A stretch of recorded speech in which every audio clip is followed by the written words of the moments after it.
At this moment, housing associations are delivering services to well over 100,000 people in Northern Ireland. Year on year, the scope and scale of our sector's work grows. Why do we do what we do?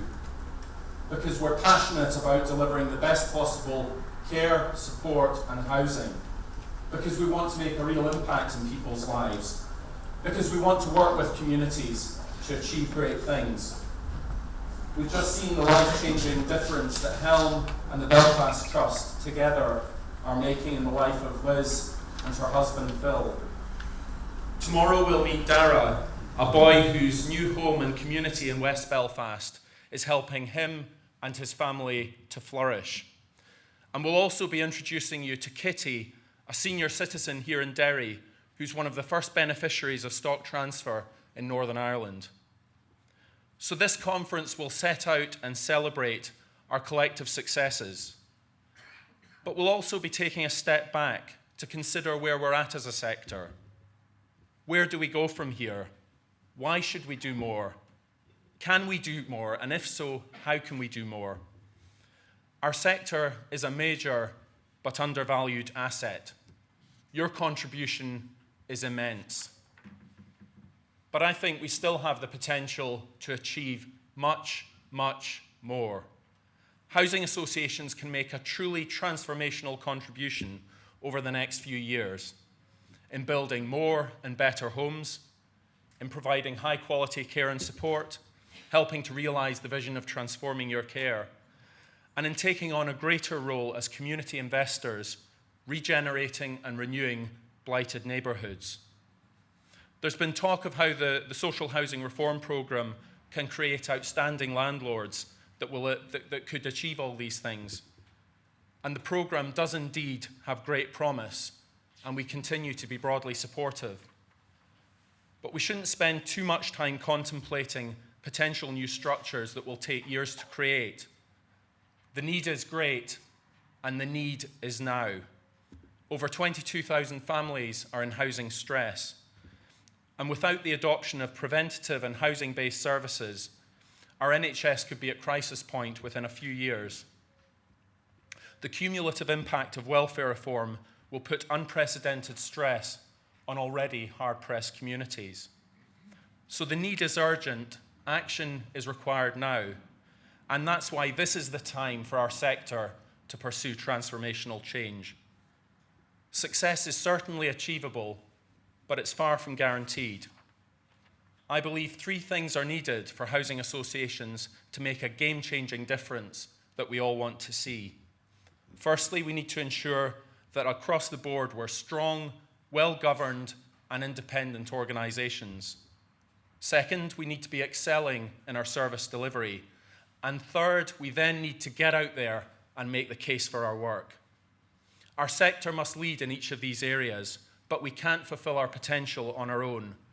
Success depends on increasingly strong and productive partnerships with all those key partners. The foundation for our success will be ensuring housing associations are strong, well-governed and independent organisations. The importance of good governance cannot be overstated. Effective leadership by boards is critical. And that's why major reforms to NIFHA's governance have been central as part of our broader renewal. Boards are the custodians of organisations' values and their mission. Over the next year, housing associations will begin registering with the new Charity Commission. So revisiting your charitable objects presents a good opportunity for boards to reassess their organisation's mission, purpose and values. After all, it's only with clarity in these that you'll have a clear sense of direction and be able to meaningfully assess progress. When boards have a clear sense of their purpose and what their mission is, providing effective strategic leadership becomes possible. Good boards require talented, committed people with the right mix of skills and experience. And in the last year, associations have continued to strengthen their boards, attracting impressive talent. For example, we're delighted that Diana Fitzsimons, the new chair of Fold, will be joining us here in Derry tomorrow. Diana brings 30 years of experience in housing, planning and regeneration to our new role. Recruiting and retaining high-quality board members is getting more difficult, however. Non-executive talent is in great demand. We must be able to get those high-caliber people onto our boards. And in the past, NIFHA has facilitated the recruitment of good people into the sector. I believe that Helm Chair Liz Cuddy is one of the people that's been brought in through our voluntary board member register. She's now obviously making a great contribution. I believe that we need to do more to support you to recruit and train board members. And so after a couple of false dawns, I can promise that in the next 6 months, we'll be relaunching our campaign to bring more great people into the movement. And at the same time, over the next couple of months, NIFHA will be recruiting our new 9-member board that replaces our council. This recent change won unanimous support at our recent AGM. For the first time, NIFHA's governing body will be bringing in talent from outside the sector. And with the new chair and vice chair positions being remunerated, it's the first time that board positions in our sector will be paid. I believe that housing associations need to have the freedom to pay board members, and that's one way in which governance can be further strengthened. DSD supports this change and have confirmed that it shouldn't require legislation. So we therefore ask DSD to take the necessary action to allow that flexibility on board member pay to be introduced by April 2014 for the next business year. Getting the right people on boards is critical to ensure we have good governance, but on its own, it's only the starting point. We know that the RBS board had Peter Sutherland and all these titans of global business on its board before it collapsed calamitously. So boards need that high-quality training to effectively set the direction, manage risk, and exercise the challenge function. And in the coming months, we'll be doing much more to provide you with this training. And I can encourage you to start with the Campbell to Kell Transforming Governance seminars that will be running at lunchtime today and tomorrow. And before Christmas, we'll be hosting a series of training sessions followed by a board member residential conference early in the new year. As we have to say increasingly now, you need to book early to avoid disappointment. So as a sector, we'll be redoubling our efforts to ensure that boards are highly capable across the board, that they're operating effectively. But on our own, we can only go so far in ensuring that we're strong and well-governed organisations. As private bodies delivering a key public service, we have a close and complex relationship with the state. Government determines policy. It also provides significant funding. And since 2006 in Northern Ireland, government has also regulated housing associations. Be in no doubt, we very much support effective regulation of our sector. It's vital to provide assurance to tenants, taxpayers and funders that associations are well run and providing good services. Over the last year, DSD has set out its intention to develop an enhanced regulation and inspection unit within the department. Minister McCausland has rightly emphasised that now is the time to put in place the right structures for social housing for the next 20 years.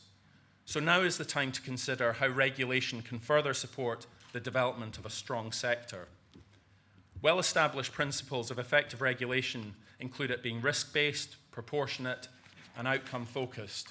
And these are formalised in the UK government's better regulation principles. Why are these principles needed? Well, DETI's report in the Better Regulation Strategy last year admitted, and I quote, "Rules and regulations grow like bindweed through industry and business." We're currently subject to procedural regulation that seems to prioritise compliance with detailed processes over the outcomes achieved. For the sector to achieve its potential and deliver what we need to deliver, a new approach is required. For months on end, associations are either preparing for, hosting, or following up from inspections. The opportunity cost of that is great, such as in limiting our capacity to deliver new homes and to engage with tenants. Our compliance burden already feels too great to bear, but scarily, there's the prospect of it perhaps being extended much further, for example, into rents, supporting people services, and other areas. No doubt, each new compliance and inspection requirement can be justified in its own terms by the people proposing it. But cumulatively, those added burdens are really stifling our sector. More does not always mean better. So it's time to press the reset button. Regulation should be based on risk, with associations demonstrating they're able to effectively manage that. But then they need the freedom to get on and deliver. So we need an open debate with DSD, tenants and others about what enhanced regulation should look like. And with the better regulation principles already widely accepted, I think they provide a good starting point for discussion. So if better regulation is our common goal, what are the best means of achieving that? We continue to believe that there's a compelling case for independent social housing regulation, as is already in place in Scotland and England. This can provide greatest assurance to tenants, taxpayers and funders, whilst giving associations the most stable and certain operating environment. We already have independent regulators in sectors including utilities, health and care, food standards and charities. The creation of an independent housing regulator was a central recommendation of the PwC report commissioned by the department in 2011. It's supported by almost everyone in housing, and therefore I think the onus is on the department to explain why regulation should continue to be subject to political control and direction. In England, Professor Martin Cave was commissioned by government to have an independent review of social housing, and that led to the creation of new structures. And I think a similar independent review would greatly help getting agreement on this, on the ends and means. But in the meantime, we can have some improvements. We can have clarity that the guide should indeed be guidance and not a rule book. Also, that associations that are performing well can earn autonomy and be subject to fewer and less onerous inspections. Supporting all housing associations to be well-governed and independent organisations means that we're well placed then to ensure excellence and innovation in service delivery. I'm confident that overall NIFHA members are delivering a very good service to over 40,000 tenants and leaseholders. The figures are in your annual report. Very high levels of tenant satisfaction. But as we all know, there can be no room for complacency. We recognise the need to improve, innovate, and pursue efficiencies in a challenging operating environment. And in future, I believe it's only organisations with that wholehearted commitment to continual improvement that will thrive. Associations are already pursuing business improvements in a number of areas, and to facilitate this, NIFHA is helping members to develop alliances and partnerships throughout Northern Ireland and across the whole of these islands. Exchange visits are becoming more common, and let's be clear, it's a two-way process. We're learning from associations in GB, but they're also learning from us. I believe that one English association was really blown away by the quality of what Fold is doing, and telehealth, telecare, telemonitoring. You know, we are innovating as much as anyone else. So NIFHA will continue to facilitate this sharing of good practice to enable you to learn from the most effective and exciting work. Although our primary obligation is to existing tenants, as usual, it's the development programme where there's most political pressure to deliver. And I'm sure that shortly Minister McCausland's speech will reinforce that. In May, the Minister congratulated us again for meeting key targets for social and affordable homes. We surpassed the social homes target, and co-ownership delivered almost double their 500 target. That's a record we can be proud of. And so we thank DSD and the Housing Executive for this collective success. But this has been achieved with a system that continues to tie one hand behind our backs. Our politicians rightly want to see a step change in the number of social homes delivered. So do we. Next year, the starts target jumps from 1,275 to 2,000. And beyond this, there's the additional capital that's been made available relatively short notice in the spending period to deliver more homes. We can only be confident of success in meeting those targets through swift action to unblock the barriers to development. We recently participated in the PEDU review of the development programme, and I believe that gave us some useful analysis and principles. But overall, the recommendations were disappointing. In particular, it offered little on achieving the game changer in land supply that's very urgently needed. Public and private finance is in place, but getting hold of sites is proving exceptionally difficult for developing housing associations. We all know that there's a huge amount of undeveloped land out there. However, many landowners appear to be holding out for a market recovery at a level that's highly unlikely for the foreseeable future. So what can be done? I believe that if it's really committed to delivering the social homes needed, government needs to act in 3 key areas. It's the 3 Ps, and I'm going to test you later to see if you remember them. The first P is around procurement. We need to address our gold plating of EU procurement that closes down almost every delivery option and thwarts the partnerships that we need with private developers. The second P is public land. The public sector as a whole needs to urgently reassess the potential of all its land holdings for social housing, starting with the new Strategic Investment Board database, and then bring forward more sites for development. And thirdly, the executive must ensure that our planning system provides equivalent support for new social homes as in the rest of the UK, and hopefully we'll have some encouragement from the planning minister on that later.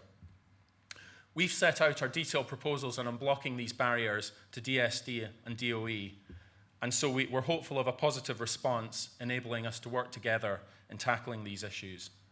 And we're also calling on the banks and financial institutions to reappraise the sites they have an interest in and inform their customers of the opportunities out there to do business with housing associations. So there's a lot of urgent work to be done by public and private sector partners to enable that development. But quite reasonably, they'll be asking us what more we can do. We know that currently about 80% of the development programme is delivered by just 4 large associations. That's a huge responsibility being borne by very few organisations. And I think that if we're going to achieve the 2,000 starts target next year, the whole movement needs to play a greater role. Of course, boards have to make their own decisions for the right reasons. Nobody has the right to tell you what to do. But given the acute level of housing need and the small number of organisations that can meet it, I do hope that boards are asking whether and how they can do more. The need is great, the need is now. Public and private funding is in place. Welfare reform has not really impacted us here yet, and it looks like the impacts of it will be mitigated for at least the medium term. We know that post-2016, in spite of the economic recovery, those capital budgets are going to be constrained. And so there is going to be downward pressure on grant rates. Associations that don't want to develop themselves can enter into partnerships with others on their behalf. If we were able to get just 10 or 15% more of the programme delivered by associations outside that top 4, the prospects for delivery become much more encouraging. And I think it would also help demonstrate that as a movement, we're willing, ready and able to take on a bigger role in future. Politicians seem far less interested in care and support services compared to the new build programme. But care and support is in our DNA. So many of our members were set up to help people with particular needs, whether it's the frail elderly, people with disabilities, or people with mental health issues. Our commitment to care remains as strong as ever. But providing high-quality care and support and housing for people in need is increasingly challenging. Shamefully, local opposition to new care and support schemes is significant and it's growing. Housing associations will always advocate for vulnerable people in our society, and we need political and community leaders to stand with us in ensuring that they're not marginalised. More mundanely, we need adequate funding to protect our ability to provide high-quality services, and here the future of the Supporting People budget is a particular concern. Not only has it been frozen for the last 7 years, a 12% cut in real terms, its future as a ring-fenced housing budget remains in doubt. Earlier this year, we were reliably informed that the programme's future was secure and there'd be no transfer to health. A couple of weeks later, we were told that this wasn't the case and that SP's future is subject to a forthcoming policy review. We were also told from another source that we relied on that there'd be no introduction of competitive tendering for SP services in the short to medium term. but it now seems like the NIAO is insisting on extending the procurement regime to new SP contracts from next spring.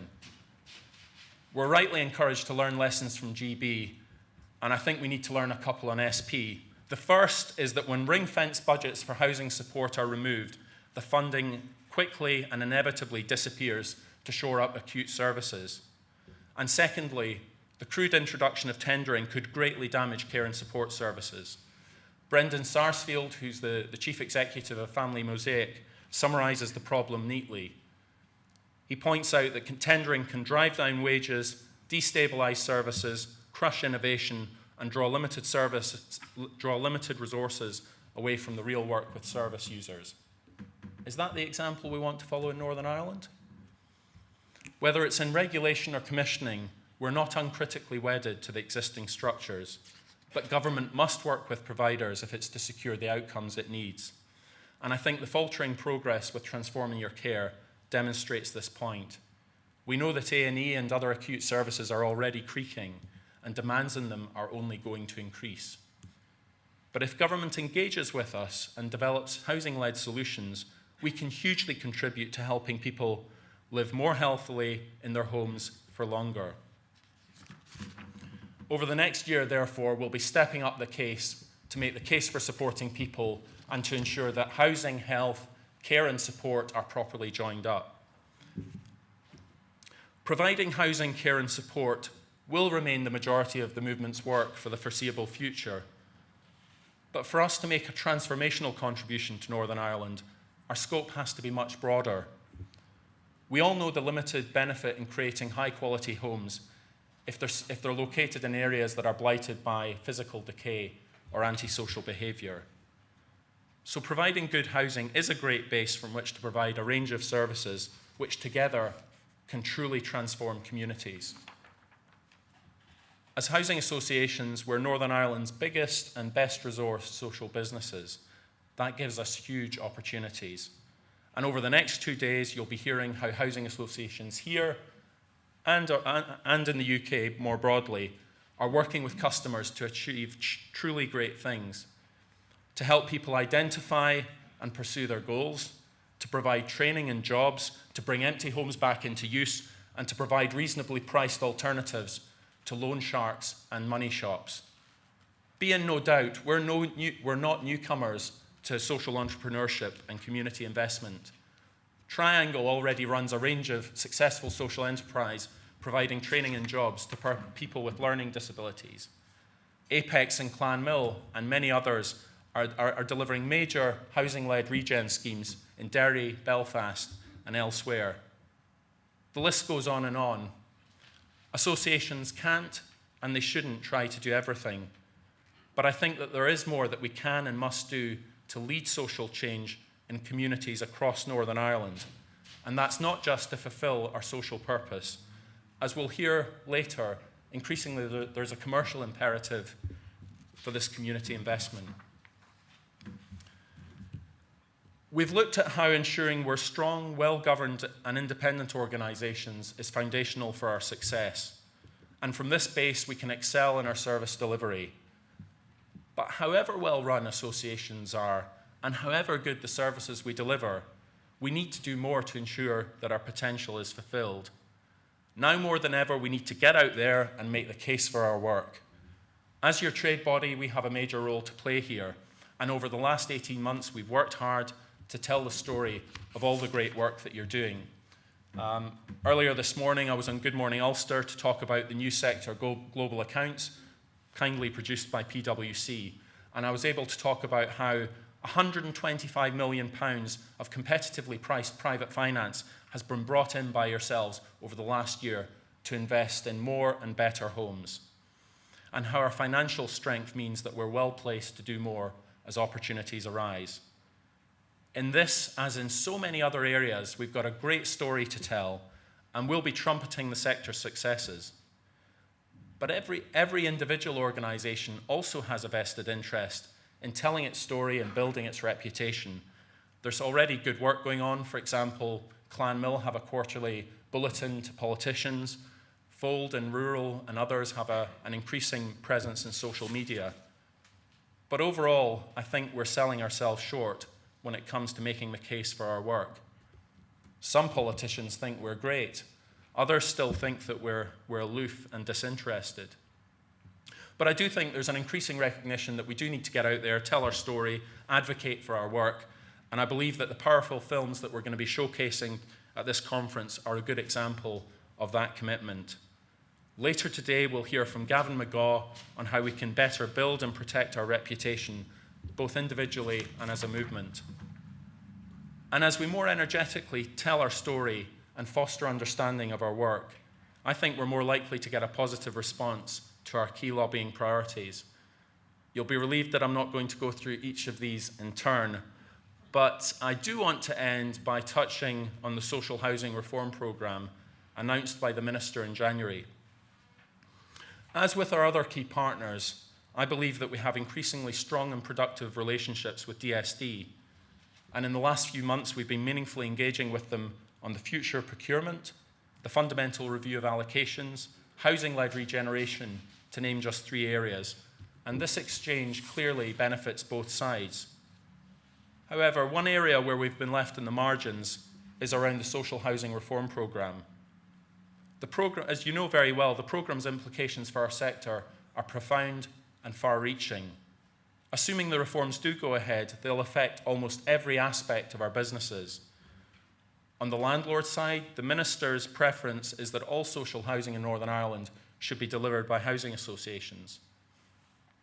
Our sector already represents a very significant proportion of all social housing, and we've been delivering key public services successfully in partnership with government for over 30 years. So I believe that it is surprising and disappointing that there's not a single representative from our sector on the programme board and expert panel that are progressing these reforms. Is it reasonable that housing association chief executives from Scotland and England should have more of an input into the future of social housing than housing association chief executives in Northern Ireland? It's right that we're learning from far and wide. We need to bring in that expertise, but there's equal expertise in Northern Ireland, and without that input, we're not going to achieve the best outcomes. I don't think we're being precious. I don't think we're asking for any special privileges or favours. But we do believe that we deserve a seat at the table with other key players when the future of social housing in Northern Ireland is being worked out. I think that's a reasonable expectation. And I think so too is our expectation that high-performing associations are given a fair chance to do more under the reform structures. The Minister's just joined us, and he's asking a huge amount from associations in the next couple of years, developing an increased development programme, bringing empty homes back into use, taking forward housing-led regeneration, creating job and training opportunities. It's a major challenge, and it's a challenge we accept. But it's only fair that as associations bust a gut to deliver over the next few years, that we have a chance to step up and assume a significantly greater role when future opportunities arise. As our chair has just reminded us, there's never been a more exciting time to be working in housing. The challenges are immense, but so are the opportunities. And as organisations that deliver homes that people can afford, that invest in people and communities, and that are in it for the long term, housing associations are especially well suited to lead social change in the years ahead. We have that clear social purpose, we have the skills and expertise, and we have the assets and the financial capacity. For the good of our society, the fundamental reforms to social housing must succeed, and we'll do all we can to help achieve the best outcome. But in the meantime, let's remember that the need is great and the need is now. And we're ready, willing, and able to help meet that need. We need to be strong, well-governed, autonomous organisations working as equal partners with government. We need to be pursuing excellence in service delivery for the benefit of the people and the communities that we serve. And we need to get out there and vigorously make the case for our work so that our contribution is recognised, helping us to do more in future. None of these things are easy, but they are achievable. And with the unstinting commitment of housing associations and the unstinting commitment of our partners, we can achieve truly great things together. Thank you.